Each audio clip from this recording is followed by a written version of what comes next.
Morning, guys. Okay, so the word meditate means to see. To see what? To see beyond the veil. Okay, what is the veil? If you study the temple, the veil was between the inner court and the most holy place. So the veil is what separates the truth from the illusion. The veil is the knowledge of right and wrong, the tree of the knowledge of right and wrong, while the tree of life, the truth of heaven, is beyond the veil. So in other words, the difference between your subconscious and your superconscious. Your subconscious is what you were taught through society, through your parents, through right and wrong. And we were mostly taught only right and wrong. And the superconscious is the truth of the finished work. Where sin doesn't exist, sickness doesn't exist, poverty doesn't exist. This is the true essence of your being, your true identity. So this is actually about meditating. The Bible speaks about meditating a lot. When you start teaching upon meditating, the religious society will tell you that is wrong, that is not what you should do. So in terms of meditating, what we are busy with is breathing exercises. Oh my goodness. Breathing exercises. So what the first thing you are going to experience when you do breathing exercise is going to be peace.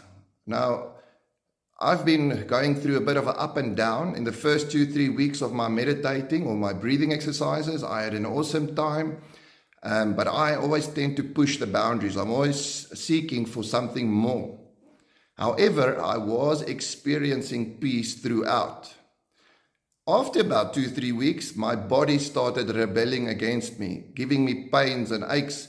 Where in the past, when I went to meditate, the pain would go away. Now, when I started to meditate, the pain would increase. This is just a picture of where God called the Israelites out of Egypt and the 10 plagues. It got worse and worse and worse until the worst one happened, and eventually there was a crossover. So when you feel your body resisting, your body is fighting the change. When you enter into peace, your body starts releasing chemicals in alignment with peace. When your chemicals start changing, over a period of time, you are living from a new state of being. You are experiencing more peace, and I can attest to this. Which means your manifestation has to change. Manifesting happens from a place of being. Your core being. It's not what you're trying to see, trying to think, but it's your core being. What you are experiencing is manifesting your reality. So the Bible speaks about the outer court, inner court, and most holy place. Now the kingdom is righteousness, peace, and joy. So let's say you start meditating and you are experiencing peace. That means you are entering the kingdom which is within. And you are starting to tap into your true identity of peace. In time, you will start experiencing righteousness, right standing, understanding your true identity, and joy. This is a process, but your body or your subconscious mind or your ego is going to fight against you. When you experience this resistance, it means the ego or the subconscious is in a position of the unknown. It doesn't understand, it's fearing. So what happened with me, for 16 years, I've been studying the Bible. And then, it sounds weird to say this, but I'm finished with the outside Bible now. Now I'm going within. Now I feel a bit lost because it's all unknown. So I get frustrated and I get irritated. This is my ego because it's in a position of the unknown. So the purpose for me, where I tend to disagree with people concerning meditation, they want to clear the mind, be quiet. I don't feel it like that. My journey is when I go into peace, into meditation, into breathing, I open my 5 inner spiritual senses, my seeing, my hearing, my feeling, sensing, so that I can communicate with my true identity. So basically what's happening, I'm entering in via the ego into the superconscious mind.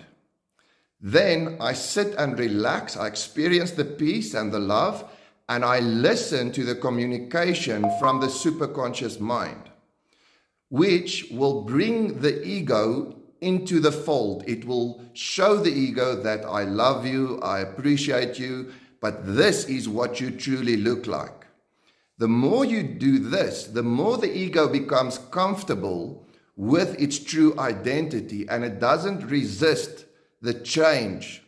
In the beginning, it does resist the change a lot, but the more you give it love, the more it realizes, but this is my true nature. So you're bringing the two back into unity, so there's no separation. And this for me is the process of meditating, breathing. The breathing is to get you in a place of calmness, stillness, peace. Now, as I said, you will quickly, within 2 weeks, you will experience the peace where you will realize you never had that amount of peace in the midst of the storm. From that position, it's where you need to learn to look at the pictures. Someone might need to teach you to interpret the pictures, but the inner voice will actually teach you how to understand what the pictures mean, because the pictures aren't literal, they are spiritual. So they need to be interpreted in terms of what they are showing you, the individual. It's not for someone else. When you see someone else, it's not for them, it's for you, to transform you. When you become aware in that peaceful place of your thoughts, you will be able to discern what thoughts are fear-based and what thoughts are divine guidance. With me, my body reacts. For some odd reason, over the years, when I think something very true, I don't know how to explain that, my legs will jump. Sometimes this one, sometimes that one, sometimes my whole pelvis will shake. And I've learned to recognize that now when I go into breathing, my body, when I get onto a thought or a direction or a stream or through a gate that I need to flow, my body will respond. With that, I will start getting more and more goosebumps. So for the past 2 weeks, I've been trying different meditations, different techniques, and I've been feeling a bit lost. And then I just went back to just relax, breathe, listen. And immediately they started firing again, and I started hearing, and I felt direction. So the ego started realizing, okay, you can relax. It's not as bad as you thought. There is a place that we are going to. This is the last thing I wanted to mention concerning this. Sorry for the noise. I forgot to put the phone on silent. When I started my journey in reading the Bible, okay, I would try and spend in the beginning an hour, and it was difficult. I started getting a lot of messages, phone calls. People would interrupt because the ego was manifesting against where I was trying to go, because it didn't understand the purpose. Later, I could easily do 3 hours in the Bible. Now, that was the outside, so I could see in the Bible through the veil the spiritual meaning of things. Now I have to turn that inwardly, and through breathing, go into a place of peace, go inwardly and translate whatever I was taught there and whatever the superconscious wants to reveal to me now within. So this is also going to take some time, where the ego is first going to fight you, and it's going to be a process of going from Egypt through the wilderness into the promised land in your understanding. You have always been seated in the most holy place. You have always been God, but your understanding has fallen into carnal thinking, into the subconscious ego mode. My time is almost up. So now it's getting that ego to look into the mirror of the true identity and once again become one with who you really are. Hope you have an awesome day. Cheers.